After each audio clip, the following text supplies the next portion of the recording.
Welcome to GoPowerCat.com's Power Chat, sponsored by Blue Mark Energy from the WTC Gig Powered Studios. Well, he is the biggest star in K-State's galaxy, certainly outside of athletics. Eric Stonestreet is a two-time Emmy Award winner as part of the incredible ensemble cast of Modern Family.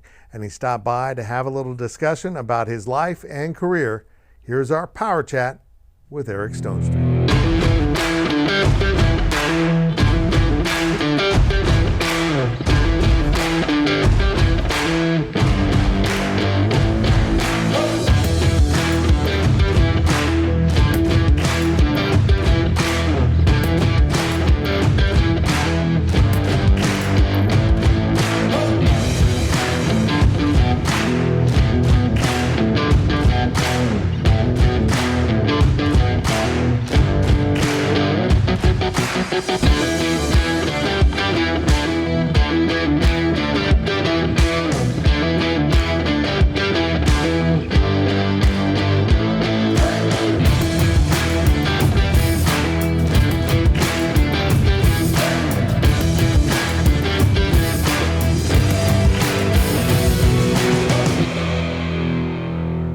Now we're joined by Eric Stonestreet. Hi, buddy. How are you? Hello. Yeah, this is appearing later on the website, but you're in here for Coach Snyder's retirement celebration. Yep, tonight, Bramlage. It's pretty cool. Yeah, it's I'm very glad cool. they finally found a time. A space. Yeah. Oh. Yeah, it's good. I'm excited to go and celebrate him. I have no idea where I'm going to. I just know that I know. I'm like, I'm going. How do you arrange it? How do you set this up? Yeah. I mean, do you have fireworks indoors? Sure. I think there'll be pyro. Yeah. I think it's nothing says Bill Snyder like indoor pyro. It's because he's a flashy guy. Yeah. It's a flashy guy. I want to go back to the start. Let's in the first half here. I want to talk about your career. Yeah, sure. You moved to Chicago. When did you graduate, Casey? I left 95. So you head to Chicago. Yep. Right away? Yeah, right away. Literally left Manhattan, Kansas, spent a week in Kansas City, and drove up to Chicago with my parents, and they unloaded me into an apartment on the north side of Chicago. Man, that's just jumping into the deep end. Yeah, well, it was specifically so it wasn't the deep end. I thought, well, I'll try Chicago out, and then I'll save the deep end LA for later. I was dipping my toe in because I'd done plays here in this building right behind me in Nichols Hall. And people had said, I was good or whatever, but I didn't know if they knew what good was necessarily, so I thought Chicago would be a good place to figure that out. You do improv training. How long were you in Chicago? 2 years. I had moved there to think like, well, I'm just going to stay there. I mean, when I moved there in 95, late 95, moving into 96, I thought, well, you can make a career for yourself in Chicago. Sure can. And it's kind of changed a little bit now. But I thought I was moving to Chicago to be an actor, and that would be that. And then it was about probably a little over a year after I was there that I realized probably if I want to do this on a bigger scale, I'm going to need to move to LA. I have these visions of you loading up your VW Bug and all your belongings. And Ford Contour. Not as sexy as the VW Bug. Hey, I beg your pardon. Red Ford Contour, gray leather interior. Man, Sex. That's sweet. Yeah, that's sweet. And driving to LA, how long before? I mean, the life of an actor, actress is just you're fishing. Yeah, well, yeah, it's you never know what's going to happen, but you have to be there to figure that out. I mean, you can't. It's what I tell people that ask me, for advice all the time of like how do I do it? I'm like, well, you have to go to where that it happens. That doesn't mean it can't happen at community theater in Manhattan, Kansas, but you have to participate in whatever is available to you. And if you want something bigger, you have to go to where the bigger things happen. So in researching this, I used Wikipedia, which is gosh. known, reliable Yes. source of information. But it said 1999, Dharma and Greg. Yeah, that was my first television credit. I watched that episode. Eric, where were you? Were you one of the hippies in that episode? No, I was. Did you watch the episode? Yeah, for the most. Then you didn't. Then you didn't watch it because you can't not recognize me. I must have. Just My name was Chester, and I had like 3 lines where she's running for office, and she comes to my door, and I ask her to be my alibi. You know what? They must have cut that out because I noticed that the episode on YouTube was 20 minutes long. And I'm like, what happened? Yeah, it should be 22 minutes. Yeah, so they must have cut that out. Guns. Well, you can go to my reel. I'll send you my reel. Oh, that's good. But no, I got that part. That contact, because when I moved to LA from Chicago, I really only had like one name in my back pocket, and it was this lady named Jillian O'Neill, who was the casting associate for a lady named Nikki Valco, who cast Dharma and Greg. And she said, yeah, we'll call you in, and give you a chance. And they called me in a few times, and I never got the part, and then eventually got that small part on Dharma and Greg. But the cool thing about that full circle moment is the building that I auditioned for that role in is about 250 feet from where my trailer is for Modern Family. So It took me about 12 years, but full circle moment there. Dharma and Greg was an underappreciated show. Chuck Lorre. Dottie Dartland created it. Chuck Lorre, who created Big Bang Theory and Charlie Sheen one. He's an epic television creator. Yeah, I went back, like I said, to watch that, and I'm like chuckling at it. It's like this held up. Yeah, this still held up. You were in Almost Famous. Yes, first movie. Fitting. Yeah, fitting almost name. Then. Yep. Cameron Crowe, credible director, made me feel like a movie star. That was surreal. Like that's where I'm like, oh my gosh, this is really happening. Which, interestingly enough, was one of the potential titles for Almost Famous. Because when I did it, it was called the Untitled Cameron Crowe Project, and he was trying to decide what he was going to name it. And one of the names was "It's All Happening," because that was apparently a phrase of the time. And if you watch Almost Famous, you'll hear a character say "It's all happening" a lot, and that was one of the potential names. That's interesting. Then I got to see an episode of Malcolm in the Middle. Mm-hmm. Now, the Exterminator. You pulled off Exterminator very well, by the way. Thank you. You seem very authoritative. You know what you're talking about. When you're on set with Bryan Cranston and he's in Malcolm in the Middle, are you thinking this is one of the greatest American actors of my generation? Well, I only really knew Bryan Cranston then as Tim Whatley, Jerry Seinfeld's dentist from Seinfeld. I forgot about that. I think his name was Tim Whatley, yeah. But I didn't really know Bryan Cranston as Bryan Cranston then. But what's really neat about that, again, in my world, there's always these kind of big, giant, swooping circles. Bryan Cranston, I worked with him. He and Jane Kaczmarek were so nice to me, took me to lunch that day. They didn't really even know what they were shooting, because they were shooting this pilot and putting it in the can, and then they were going to release it months later. So they didn't really have an idea of how big of a hit that was going to be, or what really they were shooting, because the creator, Linwood Baumer, was sort of like kind of cryptic with everything. Mm-hmm. And I'll never forget sitting there at lunch with Bryan and Jane. Again, so nice to me. No reason they needed to take me to lunch and talk to me, Phil the Exterminator, but they had no idea what they were shooting. And then, again, 10, 11, 12 years later, I'm friends with Bryan Cranston. He's directing Modern Family. He's multi-Emmy winner, Tony winner, blah, blah, blah. And it's neat to be able to say to him, you're as nice now as you were when you took some unknown actor to lunch on the set of Malcolm in the Middle. I'd never really watched Malcolm in the Middle, but it was one of the first shows where the character broke the wall and started talking to the audience, which you do on Modern Family, which I've never enjoyed until Modern Family. You didn't like The Office? I didn't. I didn't actually. Interesting. I've watched some of it and I chuckle, but I didn't like the breaking of that wall until I watched Modern Family. I'm like, this is really well done and organically put in here. Yeah, well, thank you. We weren't the first to do it, but I think we did do it in a good job, and we've done less of that as the show has progressed and migrated to different kind of show. Another show I never really watched was CSI. Mm-hmm. 12 episodes over 5 years. Yeah. At that point, do you feel like you made it?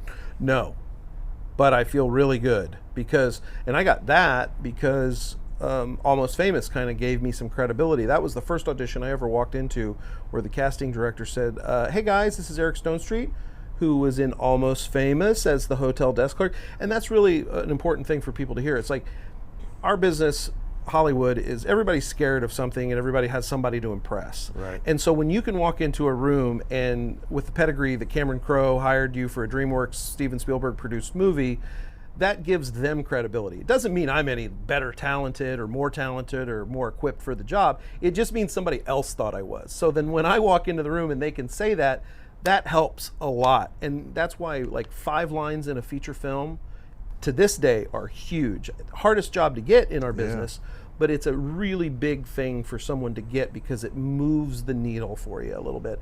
And CSI, I had auditioned for the coroner's assistant, but they thought, I know this is going to sound like I'm complimenting myself, they thought I was too funny for that part. So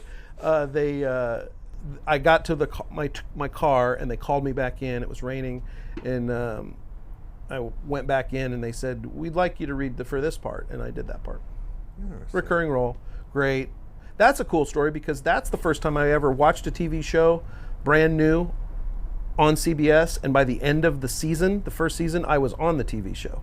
I'd never experienced that. That's crazy. Yeah, it's like, oh, this new show CSI is coming on. I'm like, oh, I really like this show. And then little did I know I would be on it by the end of the show, or end of the season.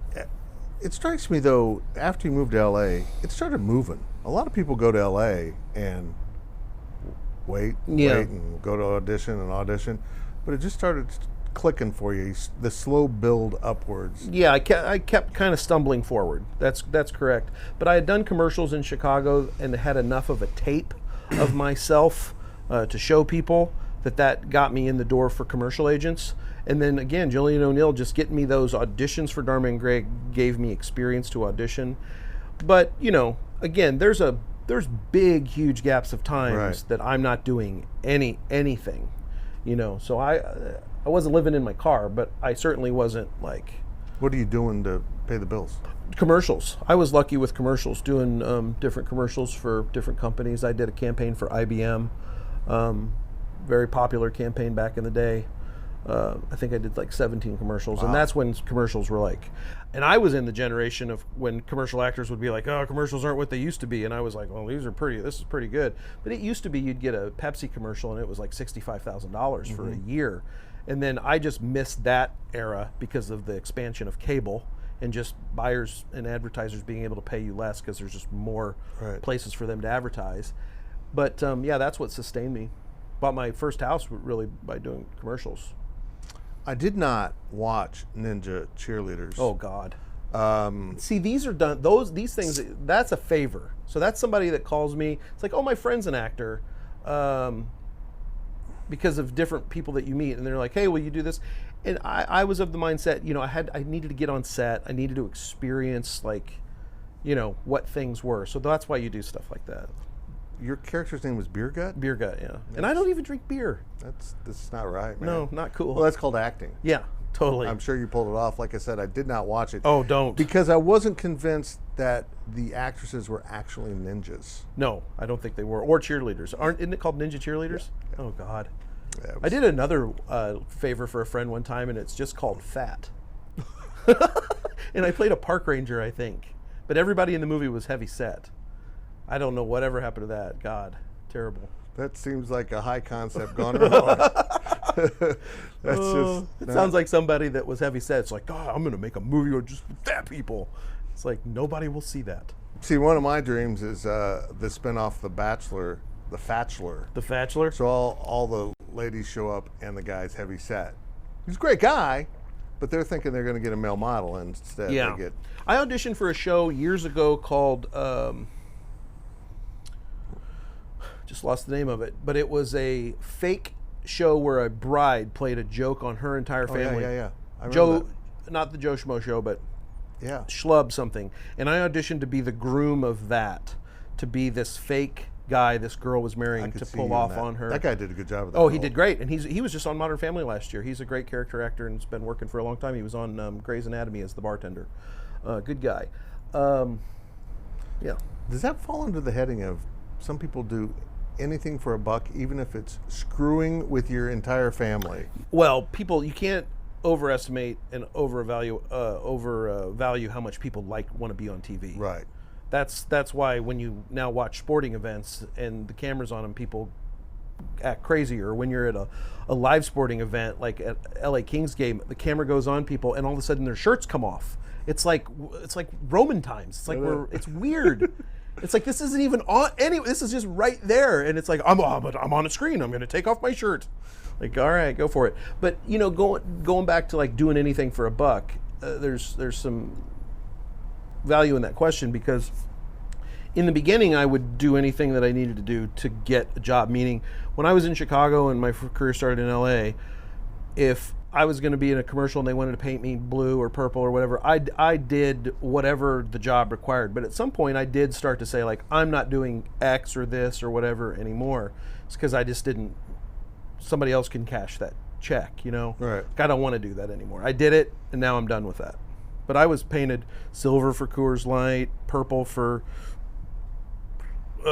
Northwestern was my first gig in Chicago. Yeah, that's the first. Do you know that story? Yep. No, go ahead. First job I ever auditioned for. I walk in, and it's for Northwestern University. They just were in the Rose Bowl. Darnell Autry and their head coach was the linebacker then. Who's their head coach now?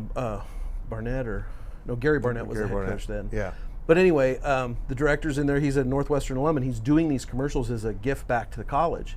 He's like, hey, man, do you mind popping off your shirt? And I'm like, I'm sorry, what? And they're like, oh, do you mind taking off your shirt? I'm like, what, the casting couch is real? Like, this is my first audition ever. And so they tell me the concept, and they go, are you familiar with football? And I'm like, yeah. And they go, okay, well, this is for Northwestern University. We're the Wildcats. I'm like, yeah, I'm familiar with purple Wildcats and football.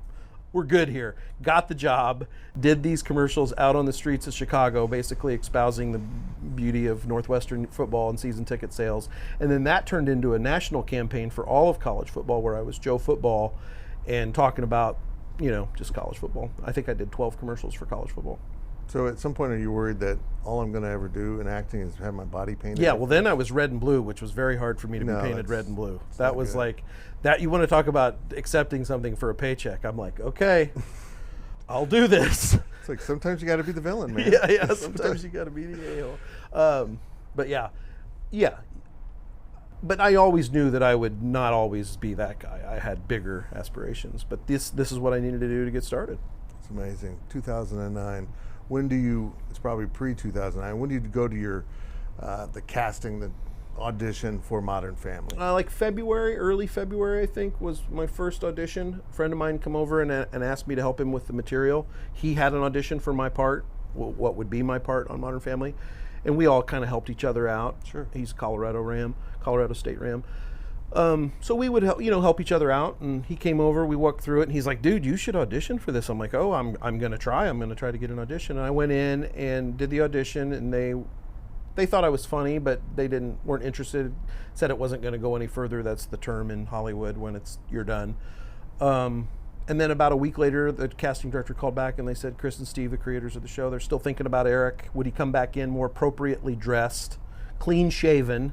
Because I didn't really dress up for auditions and dress the part. I always thought that made me look desperate, Right. Like, no, I'm not coming in as a chef. I got to be a car dealer in like 20 minutes. So I'm not jumping through that hoop. It's already enough hoops. So I went to Macy's and got an outfit, helped the lady at Ralph Lauren help me pick out some navy pants, a lavender gingham shirt, and a gray zip-up cardigan. I still have that stuff hanging in my closet. I said, if I get this part, I'll come back and thank you. So I went in and auditioned again, and they again said it's not going any further. Wow. Now I'm mad because I'd spent money. Well, stuff you probably weren't going to wear. Yeah, probably, maybe the pants. And then about 3 days later, they called back and said, okay, they want to test Eric with Jesse, who'd already been cast as Mitchell. So then I went to the studio test for 20th Century Fox, and then the next day went to the network test. And then about 15 minutes after the network test is when I got the job. So was someone behind the scenes championing you? They keep sending you away. Well, interestingly enough, between the first time I went in, which was we're talking about a 2.5 week period, between the first time I went in and when I got the job, the director of the pilot was hired, and he was a guy that had seen me improvise for years in Chicago, when I lived in Chicago, and had seen me improvise in LA. And he was himself getting some traction in the business as a director. And so he came onto the project, and Chris and Steve already were fans of my audition. They just didn't necessarily know what Cam and Mitch really looked like together. And it's another lesson for actors just to know. It's like, well, they don't really always know what they want. You have to go in and demonstrate, give it to them. And so Jason Weiner, the director of the pilot, got hired, and then he did become a little bit of an inside source, saying, your instincts are right on this guy. He is very funny. I've seen him improvise, and I know it's not just him coming in and killing an audition, Right. that he can sustain funny. Well, first of all, you get to the set and you look around, you're like, wow, this is... Well, Ed O'Neill. Yeah. Freaking legend. Yeah, he's just hysterical. And great. I mean, anybody watching this, given where we are and who would watch this, I can tell you, you would love Ed O'Neill. Like, he is just like, he's our people. He has a pot roast in the crock pot, a bottle of wine open all the time. He collects knives. He's got an amazing knife collection. Well, like stabby knives or kitchen knives? Killing knives. That's beautiful. Yeah, killing knives. But like really expensive knives. Like, he's like, Eric, I got to show you this knife. I'm like, how much was this knife, Ed? He's like, it's pretty expensive. You know, I got him a hatchet as a gift, like this really cool custom hatchet. The guy I know that's a Navy SEAL, he has a company called Half Face Blades. You should check it out. Gives money to Navy SEAL projects, but he makes these amazing tomahawks. And I got Ed, and he called me. He goes, Eric, I'm just walking around the house with this tomahawk. He's like, I can't take it out of my hand. The purchase of this, I didn't know this. He taught me this. But when you hold a knife or anything, I guess, the way it feels in your hand is called the purchase. Never knew that. Cool fact, right? Yeah. So he goes, the purchase on this tomahawk is unbelievable. I'm just walking around with this tomahawk. I love it. So I just, right? Yeah. He's great. Ed is phenomenal. He's such a good dude. So, I mean, you're filming this show, you're taping this show, Yep. and it's done in bits and pieces, and any show is. There's, you know, we get to see the beginning and middle and the end. When do you know this show's legit? Oh, yeah. Well, given my experience of the 12 years previous and getting my fair share of reads at pilots, I knew when I read it, it was special. But there's so many variables that can still kill it. But then with Steve and Chris and their pedigree being, you know, Frasier and Just Shoot Me and a few other shows that they had both worked on that were good, Wings, I knew that we had a good chance. And then when Jason was hired in the cast, it all seemed like things were in position for it to line up. But again, still, I mean, 99% of shows that are shot in Hollywood, you never see the light of day. So I always thought there was a chance, but felt like, and then honestly, when I knew it was a hit or was going to be a hit, has to do with Kansas, I brought the pilot back. I knew the show was picked up. I got a copy of the pilot. I brought it back to my parents' house in Kansas City, told them to invite whoever they wanted. I think they ended up inviting about 60 people. And we did 2 separate screenings in my folks' basement. And brought all their friends and all their friends' kids and grandkids or whatever over, and I just watched them watch the show. And I watched where they laughed. And I sent an email. It's a great I sent an email self-evaluation. Yep. I sent an email back to Chris and Steve, and I said, I can report from the breadbasket that we are funny. Like, and I knew when I saw them all laughing that, like, oh God, this is gonna be big. Getting any scripted show that gets those really deep laughs, that's great writing. Well, the pilot, I mean, I happen to be in it, so X me out of it. But the Modern Family pilot is considered maybe the best pilot of television ever. Mm-hmm. Like, truth. Writers revere that pilot because so much has to be delivered in a pilot episode of television. So much has to be delivered. And everybody to a T said when they watched that pilot, it felt like we weren't watching a pilot. It felt like we were watching characters we've known for years. And that is hard to accomplish. And even if you're good, it's hard to get over the hump and get an audience. You got to get the right slot. You got to just start capture people and build momentum. I fell in love with a sitcom last year. The Kids Are All Right. Oh yeah, and it got canceled. It was hysterical. Really yeah, well I love that show too. Well, I would imagine a lot of that has to do with the expense, and they did a show around kids, and kids are kind of a hard, tricky thing to do when they're minors as far as hours and how you can shoot and stuff like that. That's why on shows like ours, people are always like, well, where's Aubrey or where's Lily? Well, you have to write kind of around kids a lot of times in their school and their hours. Right. It's like watch Everybody Loves Raymond and see how they handle the kids on that show. And you never see them. They're always go upstairs and then you come downstairs, out the door. And that's how you establish that you have kids, but you can't write a show that's all around kids. I suspect a couple of those kids will be around the business for a while. Yeah. Just great instincts. Oh, good actors. But kids on Blackish are amazing too. Yes. Those are good acting kids. Good. And our kids are incredible. They've all grown up. Nolan and Rico, I tell the story. They were building forts and playing Nerf guns on set when we started Modern Family, and now one drives a Range Rover and the other drives a Tesla. I'm like, Are you kidding me? Awesome. It's like, that's a growth right there. That's forts and Nerf guns to very expensive cars. That's spectacular. You just finished up season 10, and it was announced you're going to do 11th and final season. Yeah, 11th and final. Will this bring it to a package, or just be 11 season of episodes that in repeat won't have a finality to them? No, it'll have a finality. Okay. I think Chris and Steve and the whole writing staff, who most have been there from the beginning, will want to give the audience a sort of somewhat pleasing feeling at the end. But I also think, given the blueprint of the show, that there'll be an element to the ending that will just let the audience and people who love this family imagine how the family might continue on creating new members. Spinoff? I mean, I would be surprised if somebody isn't approached to do a spin-off, because the brand is very good for ABC, and they haven't been able to launch a comedy as successful as Modern Family, not taking anything away from the Goldbergs and Blackish, Right. but, we've been their marquee and their flagship for a long time, and I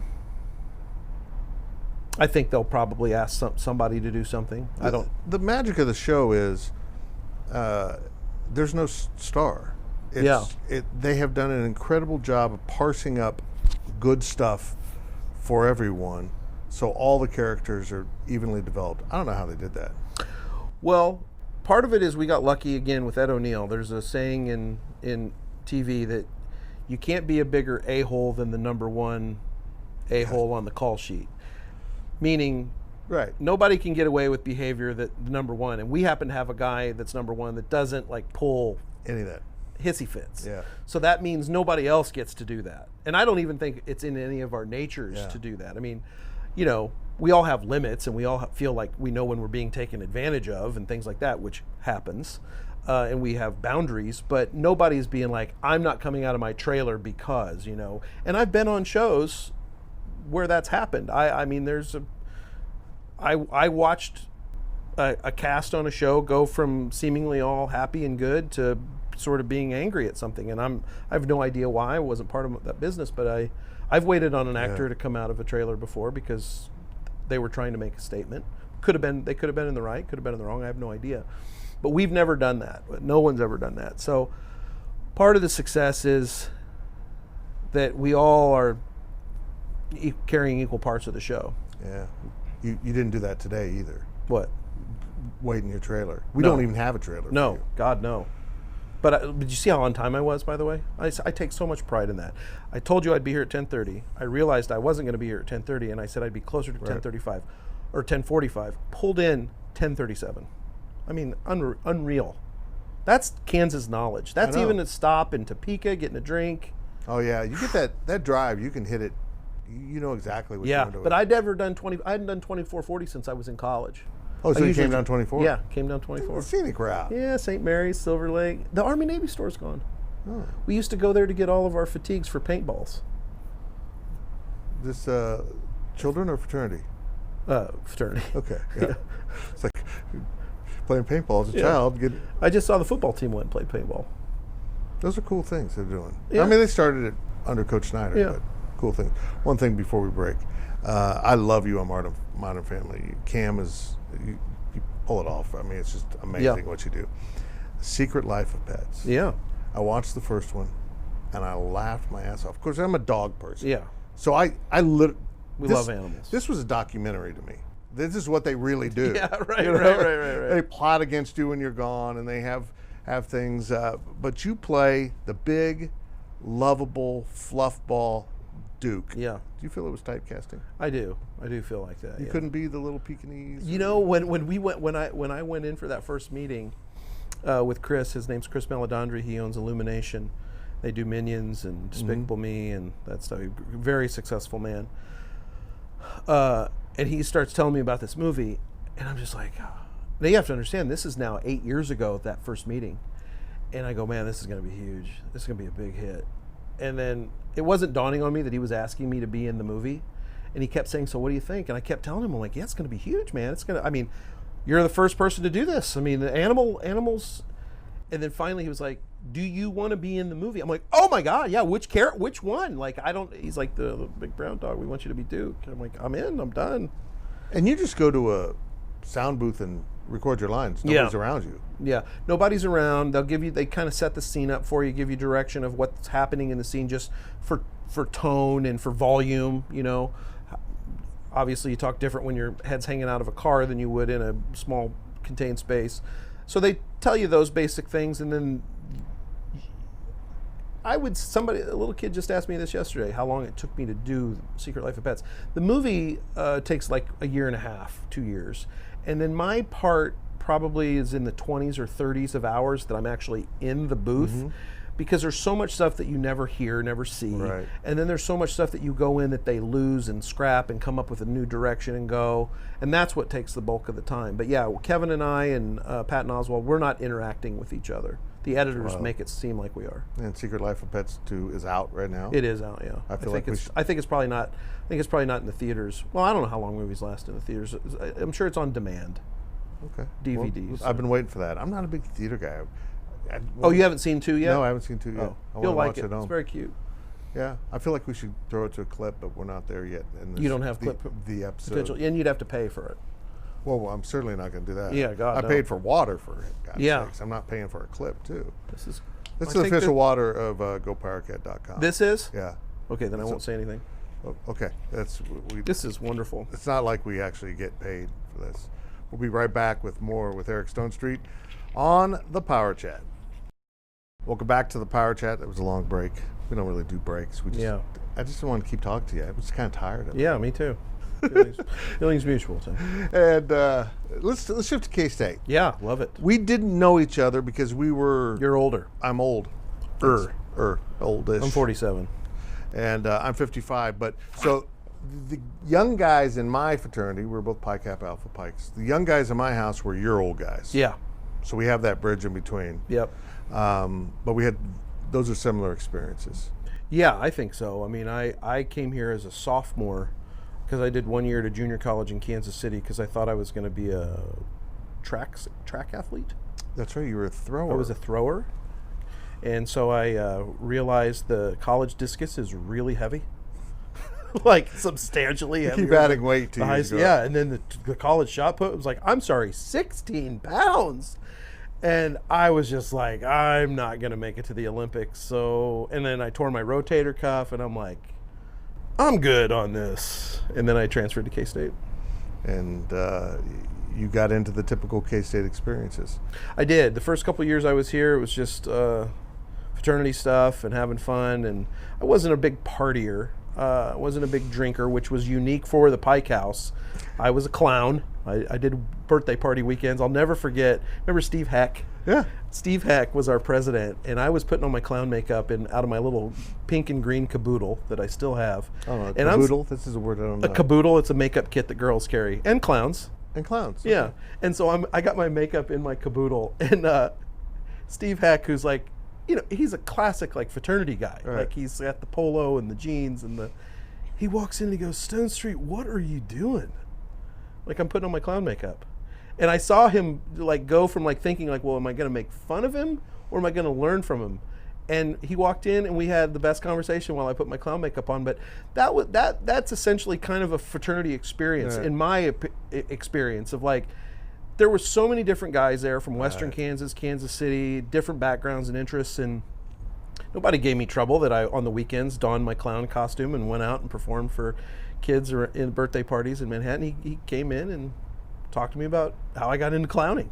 You meet so many guys of different backgrounds and different personalities. Some hard to get along with, some easy, but you got to get along with them. Yeah. You're all living in a house of 60. I hate the reputation that fraternities used to give. It's like, I don't have to pay for my friends. It's like, that's such a dumb thing to say. It's like it has nothing to do with that. I mean, my best friends I met in my fraternity house at K-State because we were all going after the same thing.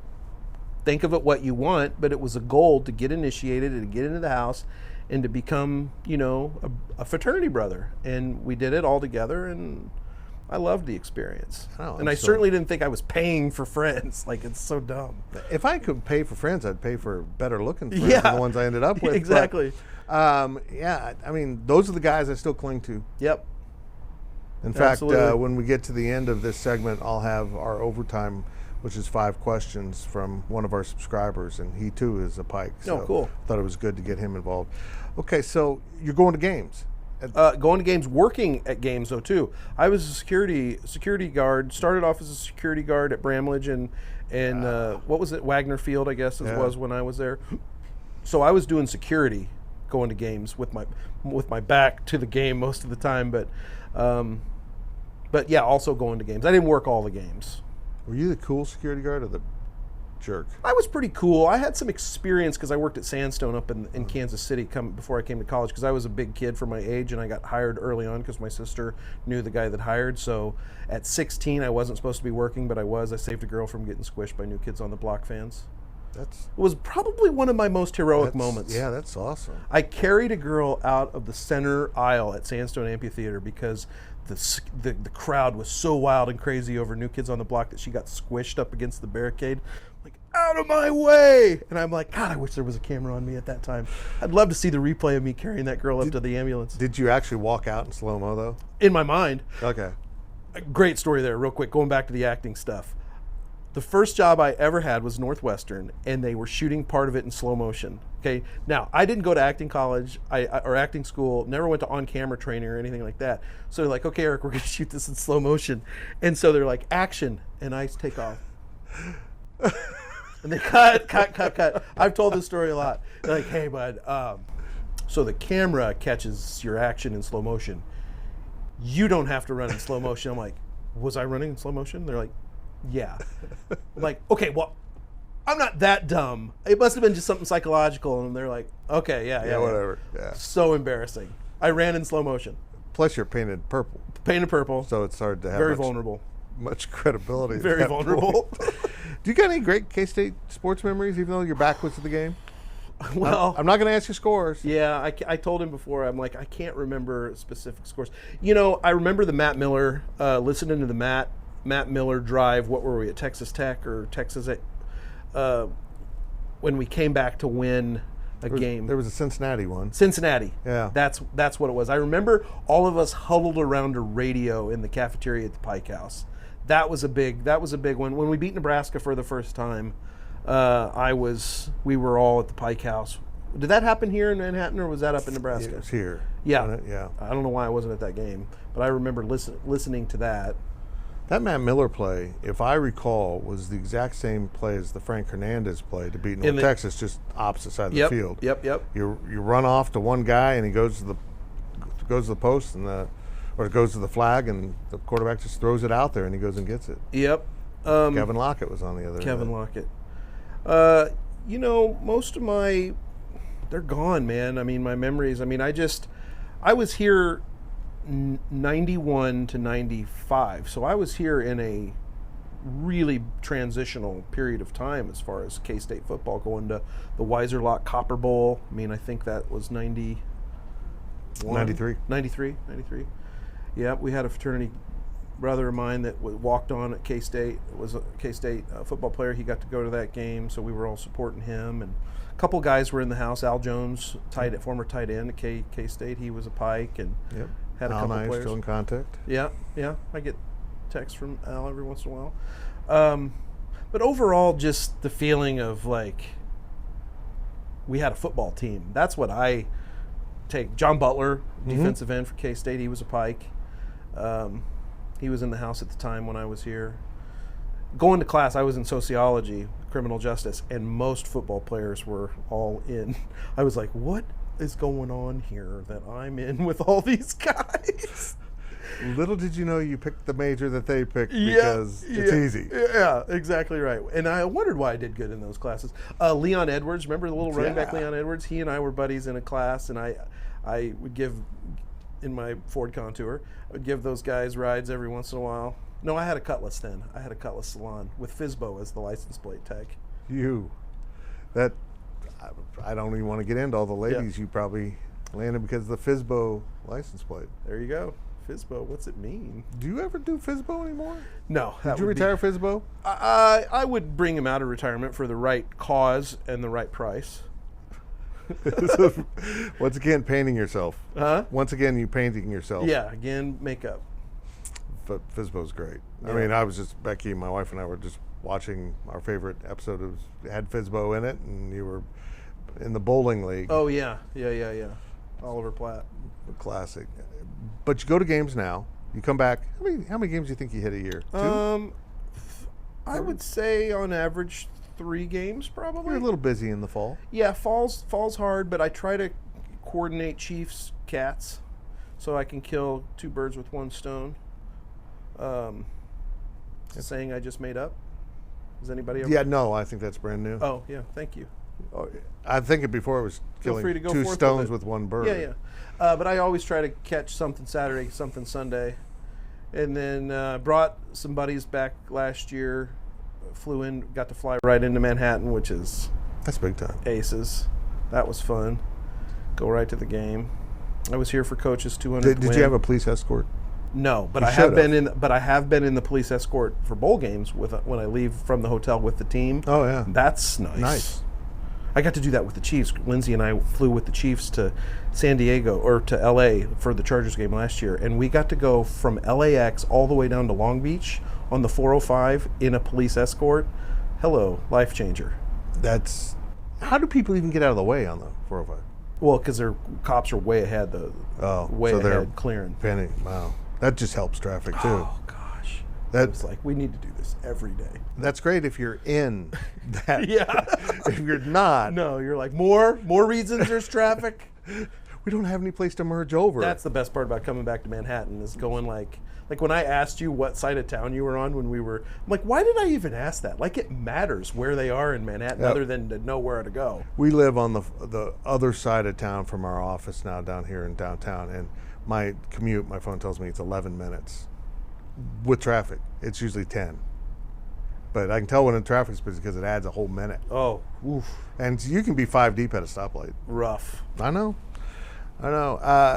When did your affection for the K-State marching band fire up? You are an avid supporter of them financially and visibly, and you do wonders for the marching band. Well, I was a drummer in high school and didn't apply any of that stuff while I was here at K-State, but I've always loved the K-State marching band. They're incredible. As a student, loved the passion, loved Frank, love his passion.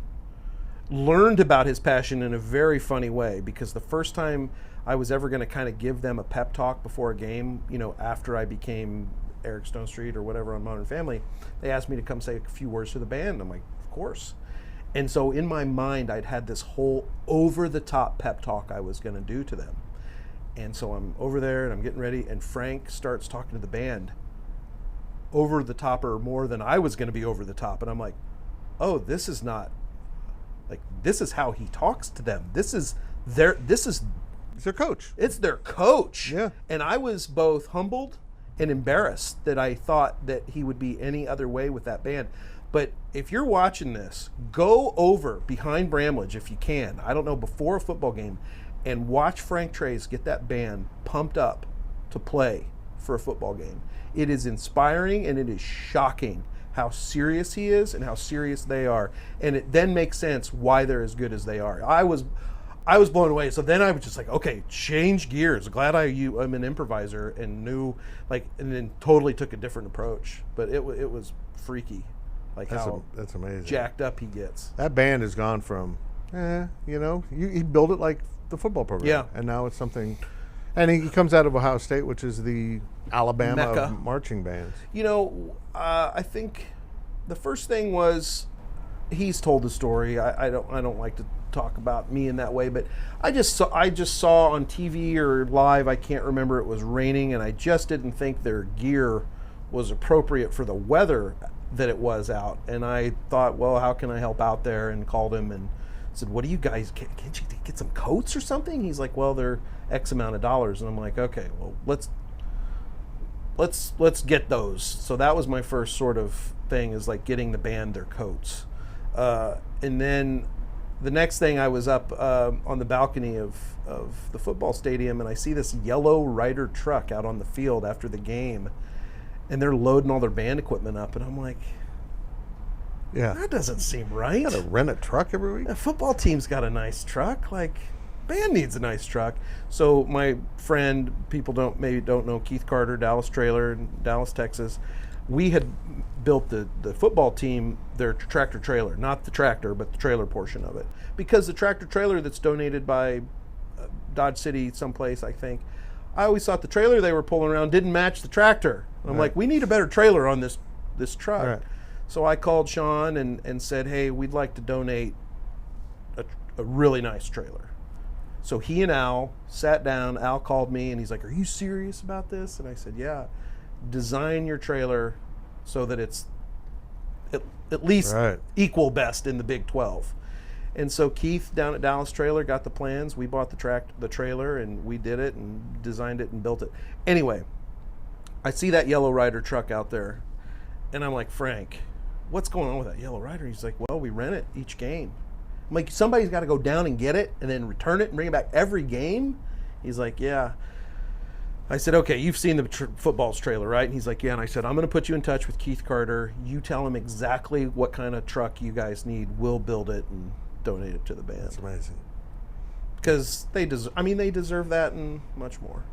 Do you ever, I think you should be able to borrow that, just take it, drive it around. Yeah. You know. It'd be good tailgating. It would be. I love that they love it. And I love that they are proud of it.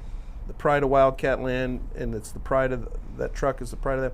I love that Keith and I were able to do that. Great Pike, great Kansas State guy. I mean, you talk about, again, fraternity brother, called him with that football trailer, and I said, do you want to do this? Yes. Band truck, do you want to do this? Yes. Donated the time and the labor on it, and, it was a big deal for his company to do that. That's really cool. Now, you're of course a K-State fan. Everyone knows that. Chiefs and Royals too. You wear your colors on your sleeve. You are the consummate fan, but you have a big platform. Yeah. Seems like every time you're on something, you end up talking about one of those three entities, depending on the season. Yeah, it's a passion of mine. I mean, I love the Chiefs. I love the sport of football. I mean, football is my sport.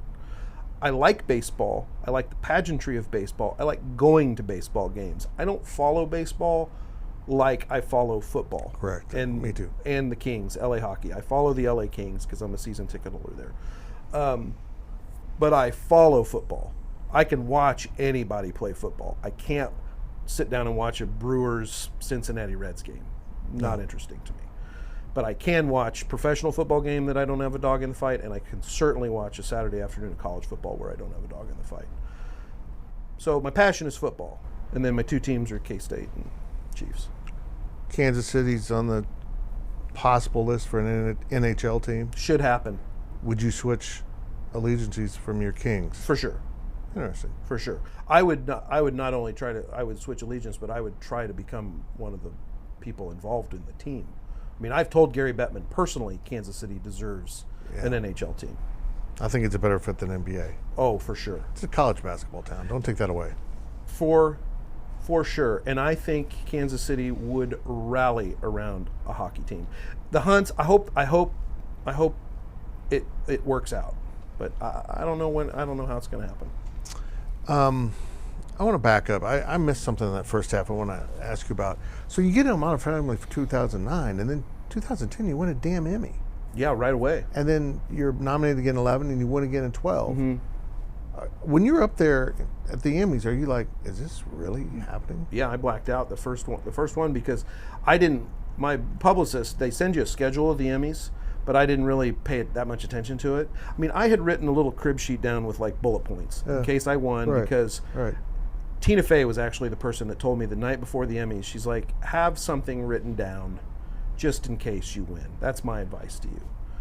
And I was like, okay, because I was like going back and forth of like, well, if I write something down, because I hate actors that get up there and be like, oh my God, this is so surprising. Right. I won a thing. It's like, how surprised are you? First of all, you have 1 in 6 chance of winning, so it's not like you were just plucked from the universe and be like, ooh, what a surprise. So I was sensitive to that. And so you see me, if you watch the video of me getting up on stage that first Emmy, you see me reach into my pocket and pull something out, and it's that little sheet that just fit in the palm of my hand. And then I never looked at it. I kind of went off of it. I remembered everything I wanted to say. But I was blacked out, and I get up there, and the first person I see in the audience is John Goodman. I mean, I literally make eye contact with John Goodman, and in my mind, I'm like, oh, shoot, it was John Goodman. And I'm in front of all these people. This is crazy. And then right before I won, Betty White comes out with John Hamm, and my mom leans over to me. I took my mom and my then girlfriend, and my mom leans over, and she goes, I would like to meet Betty White tonight if possible. And I was like, well, wait just a second here, and we might get the chance to both meet Betty White. But my point was, I didn't look at the schedule, and I didn't realize that my award was the first award up of the Emmys. And when they said Best Supporting Actor, I was like, oh, this is happening right now. So to put that in perspective for people, I went in that year's time, less than a year's time, I went from not having any clue what my next employment was going to be, whether it was going to be another commercial or a co-star role on a TV series or no clue where my next paycheck was coming from, to receiving an Emmy Award on stage from Betty White and John Hamm, like within a year. So, and that's why I said, I'm like, I'm standing here as proof that this can happen. I mean, it's possible because it just did. I mean, getting a role in a series consistently is big, but you get that trophy, that's life and career changing, isn't it? Yeah. You'll appreciate this. And I talk myself out of it because I'm like, I'm a newcomer. Nobody's going to think this is funny. But my instinct that I squelched in the moment, I'll never forget this again because of my improvising ability and my, somewhat quick brain, is when they handed me the trophy, my first instinct of what to say was, wow, this is a lot lighter than I thought. Because everyone says it's so heavy. Everyone always says it's so heavy, but I didn't do it. I said, nope, I'm not going to do that because nobody knows my sense of humor, so I'm not going to look like an ass. So people would be like, oh, he disrespected the image. Yeah. We do this thing on our podcast every week. It's called The Overtime, where people ask us just anything. So yeah, we've asked one person on the site to give us 5 questions for The Overtime. This is from maybe the greatest screen name ever, Purple My Nurple. Purple My Nurple? I don't know. That might be obscene, and I'm just not getting it. You live in LA because that's where you work. Mm-hmm. Your girlfriend's in Kansas City, which is interesting. What is a day off in LA/California like for you? What do you do? Nothing. I mean, literally attempt to do nothing. I have a guy that works for me. He's an Iowa State fan, which is funny. Yeah. He's a good guy. Okay. He roots for K-State when it's not Iowa State, and vice versa. Well, you're paying him. He better. Yeah, totally. But we get up when Lindsay's there. We'll go out and do something. But it's changed so much over the years of Modern Family because on a day off it used to be a lot more business. But as my career has gone and sort of my comfort level, the goal has shifted from doing as much as I possibly can on a day off to doing as little. Yeah. And just hanging out and just sitting on my patio. Decompress. Yeah, and I'm not. That's not to say like my job's super stressful. It's really not. The work of it isn't super stressful. It's the I ramp up. Like when I'm in production, I'm constantly thinking about the next thing and thinking about what I have to do today. And then when you add personal dynamics in there, whether it be relationship, whether it be family, whether it be all kinds of things that everyone goes through, which most people think that because I'm on TV that, and their perception of my wealth, it's like, well, I don't have any other problems in the world. I certainly don't have any reason to complain about anything. But life's complexities still happen, as we know. So I'm thinking about that kind of stuff and just trying to literally just cleanse and just chill. But we enjoy doing it. Lindsay, when she's out, we literally try to do as little as we can. We actually do more in Kansas City, meaning going out and doing stuff, than we do in LA because, as I told her, it's like in Kansas City when we want to go to the Golden Ox, getting there and driving there isn't part of the equation. Right. It's just get there and have dinner and go home. Where in LA, it's like you want to go out to dinner. It's like, well, we got to leave an hour and a half ahead of time, and then traffic's going to be bad coming back, so we got to leave here. So do we really want to go? It's like that's just not in the equation in Kansas. I couldn't do that, man. Couldn't Hollywood move to Kansas City so it's good for you, Eric Stonestreet? Yeah. That'd be nice. Modern Family's ending after this upcoming season. What do you want to do after that? Another series, movies, male modeling? Yeah, maybe hand modeling if I can get these. Apparently, I've been picking my hands a lot. Lindsay. Yeah, I don't think me. that's going to work out for you. I don't know what this is going on. I got a little. Anyway. Lotion? Yeah. Bag balm. You know what bag balm is? Oh. It's from my farming days. Bag balm. A lot of our viewers know what bag balm is. I'm sure they do. It's good for your heels, good for your palms. See, Lindsay will tell you. We're educational too. Yeah. Bag balm. Okay. What do I want to do after? I don't know. I mean, I really and here's the great thing is I don't really feel a need to know yet. Yeah. And that's not being flippant and not being braggy or whatever. I don't have to do a tremendous amount, so that gives me a lot of opportunity to do what I want to do. And that's the case now. It's like when I'm somewhere, it's because I want to be there. And that's sort of like comfort in life. Like when people, because I'll go do something, I'll go do a speaking event or something like that, and somebody will be like, oh, bet you didn't want to come here. And it's like, it's actually the opposite. Right. I did this because I want to. I'm here because I want to be here, and you should feel really good. Not you, but like wherever I'm in, like, feel really good about that because I don't have to be anywhere. So next is, I don't want to give anything away, but football's a passion. Okay. That's interesting. The business has changed since you started Modern Family. Yeah. Rocky's just hanging out with us. Now there's Netflix and Hulu, and so they have these short-run series. Yeah, I would be interested in that 10-episode, 13-episode deal, in and out. I have to be careful because, like, I don't want to be that kind of actor that's like, oh, he did comedy for 11 years and now he's a serial killer. Like, even though all my friends that have known me for years thought that's what if I was ever going to make it, I would have made it for playing a pretty serious, edgy character because my personality is somewhat serious and edgy at times. So I think they all thought that I would have gotten my success that way. So my point is going to something like that is more of a natural progression to sort of my personality. But I have to be careful. I just want to go away for a while, do something fun, do something I like doing, and then worry about acting down the road a little bit. Bryan Cranston made that conversion. Ed O'Neill. Ed O'Neill is another example of a person who's had different incarnations of his career. Not easy to do. Prelude for a Kiss. Prelude to a Kiss. To a Kiss was your big break in Yeah, acting? it was my first play in K-State. And now you did this on a dare, right? I did. Was it literally a dare that something was at stake if you didn't do this? No, pride. I mean, ego. My best friend Paul Buznitz, Whitewater, Kansas, Pike, lives in L.A. Subscriber, I think. He had done theater in high school in forensics. I had never done theater or performance. I had been Fizbo the Clown, but I'd never said, I'm auditioning for a play. And so my high school girlfriend and I had broken up, and she had moved on to a baseball player. Oh, man. And I was depressed, and I was sad, and I was not letting it go. And Paul was the one that said, man, you got to change stuff up. You got to move on. Let's audition for a play.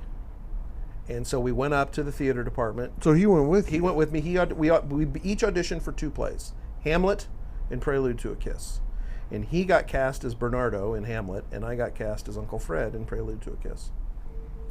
And off you went. Off I went. Were you nervous as hell? I think I was nervous, but this is what's strange. And I just witnessed it yesterday at the Wyandotte County Fair. And I told the little kid, I said, what you did just a second ago bodes well for you in life. I'm proof of it. I can tell you from experience.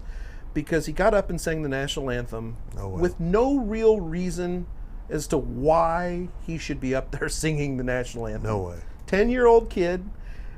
I mean, his voice was fine. It's a 10-year-old. It's certainly not Star Search quality. I just aged myself there. Certainly not America's Got Talent. I'm Ed McMahon for Star Search. But he's certainly not qualified to be out there singing.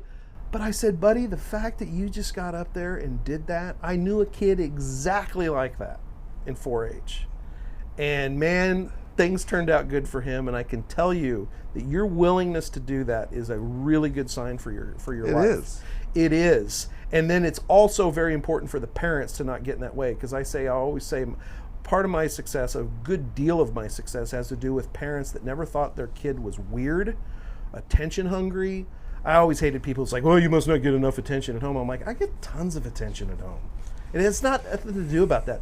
Anyway, I'm sure I was nervous. I certainly wasn't qualified to go up there to audition. That's the lesson. And that's kind of been the sort of the journey of my career. I just kind of kept falling forward. Never having the pedigree of Juilliard or Yale Drama School or anything like that.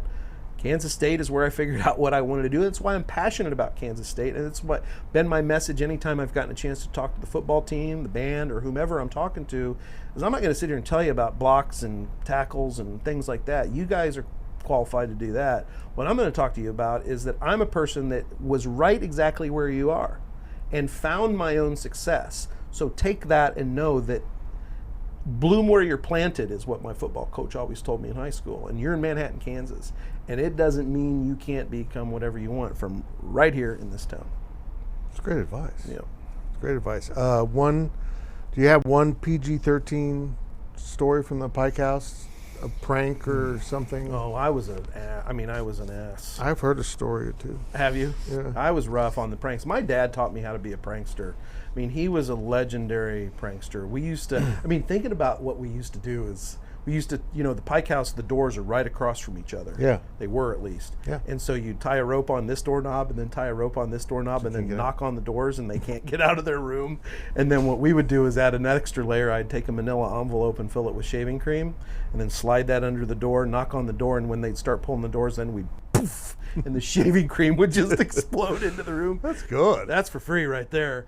That was my dad. My dad taught me, he's like, have you ever done shaving cream in a manila envelope? And I'm like, no, go on. We used to do ice baths where, anybody that was an over jerk to the pledges or whatever that was inactive, then they needed to be taken down a notch. You'd ice them in the middle of the night.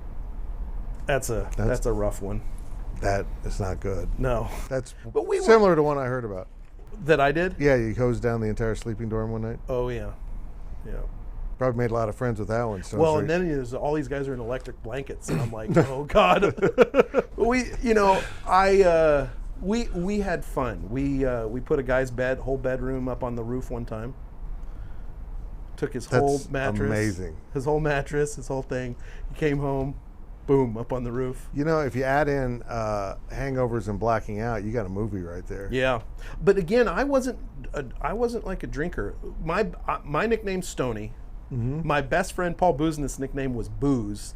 Neither of us were huge partiers, but when you heard Booze and Stoney were coming to the party, you're like, all right. And then we'd walk in and be like, hey guys, nerds. Not nerds, but That's awesome. Football season's right around the corner. Fans are fired up because Coach Kleinman's talked about possible alternate uniforms. Oh yeah, I don't care about that. But you don't care about that? No. Are you a traditionalist that this is what we built K-State football on? No, I'm not that way either. Like, we don't want to get into, how I feel about a lot of things about Coach Snyder, and I'm amazing. Yeah, amazing. I believe there's a reason why Coach Snyder did a lot of things in Manhattan, Kansas, and it wasn't just because he was like, I think I'm going to do this. I think he learned from experience, and he knows the culture of Manhattan, Kansas. And I'm happy that Coach Kleinman is coming in with his own take and his own ideas and his own thing because he deserves that. He's the head football coach at Kansas State University. He deserves the platform to do whatever he wants with the team. And if the kids respond to those uniforms and think that swag is cool, there's a, well, I shouldn't mention the team because they kind of had a deep dive, but there's a pretty good football team that never really changed their uniforms too. Yeah. And they had a very long winning tradition because it's like you focus on what you're supposed to focus on. There's a reason why that uniform doesn't change. But I understand in today's world and recruiting specifically why that's a big deal to kids. So I get it. Doesn't affect me at all. Doesn't bother me. But not my decision. And I'm good with whatever. I certainly don't want to be Oregon or even Oklahoma State. Yeah, stupid. Just stupid. Yeah. I think it's stupid. I'm an all-white fan. Just go with all white. One game, white helmet per parka. I love when the Chiefs are don the all reds. Yeah. It's so exciting. It looks cool. I know the offensive linemen hate it when they do the all whites, and I know K-State offensive linemen will be like, we're good on the all whites. We don't need whites. We don't need that on film. Yeah, nobody needs to see that. But sure, give for recruiting purposes and just for the swag appeal. I know Al would probably love it. I love Al to death. Great, but not necessary. It certainly isn't a reflection of how well we play football. Exactly. It's window dressing. Yep. Sometimes you need window dressing. We've talked about this off the record, so to speak, but new coach. Yep. And whether you're in the crowd of it was time for a change or not, Snyder should have kept going, that doesn't matter. It's kind of fun. Here comes a new coach. You won't be able to call the plays when they line up. You know, I'm just kind of intrigued by how this is going to go down. I know it's exciting for you guys that like cover it day in and day out. You know, I live in another state and check in a lot and pay attention a lot, but I'm not as invested in it that way. I'm invested in it a different way, and I am excited. I'm very excited. You know, I hope that everyone understands where we are now, right? Because there is a difference. What he inherits opposed to what Coach Snyder inherited, vastly different worlds, all because of Coach Snyder. And what he inherited at North Dakota State is vastly different than what he inherited here. True. So he definitely has a proven record of winning, not taking anything away from him there, but winning, no doubt, on a much different level. And we're going to line up against 9 teams, which is 10 teams in the Big 12, right? 9 teams that every week can beat us. That's not the case where... No. And Mississippi State, so you're going to 10 games? Exactly, where he was coming from. So I just hope everyone's knows that. There's a curve there that we have to be a patient fan base. But I'm optimistic. But I just want to make sure that... it's all on the field, baby. That's what it is. That's the best thing about football. You line up. You don't have to be better than the team across from you. You have to win 11 individual battles. Yep. And if you have committed and put in that groundwork and that legwork and that preparation and that preparedness for that individual battle, and that's what Coach Snyder was so good at. He was. Putting his kids in the right position to give them the best opportunity to succeed every play. Because we never lined up against a team with better players. Maybe a couple individual players at different positions. When we had Michael Bishop, when we had Michael Bishop, we were better at quarterback than other teams. Right. You know? But yeah, you're right. We just got to get them ready and get them excited. And if a uniform has something to do with that, getting them excited and getting them ready, then I'm all for it. But, you know, we just got to get kids to want to come to Kansas State and play football and understand that this is a great town. This is a great atmosphere. This is a great culture. These are good people. Good people. But it's a different deal, man. Players want to, you know, well, you don't care about my feeling on that. It has changed. Yeah, it's changed, and you know, it took a special kid to want to come to Manhattan and play, because we are on a little bit of an island. Somebody was just telling me the other day, I forget where I was, but he was like, I like you because you root for Kansas State. And I'd be like, oh, are you a K-State fan? He goes, no, I'm an Auburn fan. But we're the same person. He's right. When I met Auburn people there or here, very similar. It's like we're the same person. We're the same fan in our state. Mm-hmm. And you got to want to come to Manhattan, Kansas. But kids, here it's hard for a kid to come to Manhattan and like go be bad. Do you know what I mean? Yeah. You can be bad 20 minutes outside of Kansas City, but here, you know, that's why there was a tight grip on whatever. Yep. I'm getting into the, you know, my feelings about Coach Snyder. It's amazing. Yeah. I mean, all this is possible because of him.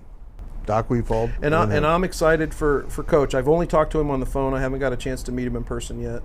I'm sure I will soon. And but I told him, man, I'm excited for you to make it your own. I mean, that's what we say in my business is to go out there and make it your own. You know, because we're very rarely are we doing performances that haven't been done before, a theater or whatever it is. And so you got to make it your own, and this is his chance to go out there and make it his own. It's his dream come true to coach on this level. And, you know, I hope he brings that, I know he will, that championship atmosphere. Appreciate it, buddy. This is great. This was nice. Who's next? We have no one next right now. And I don't even know if this episode's the first or the fourth of our first mini season. Oh, when's it going to be on? It'll be in August sometime. Oh, nice. So it's August right now. If you're watching, don't confuse. It is August. Yeah, I'm in LA. We're in July. I'm in LA right now. This TV stuff's hard. It is hard. It's hard to figure that out. I'm shooting Modern Family right now as we speak. Interesting. Well, appreciate it.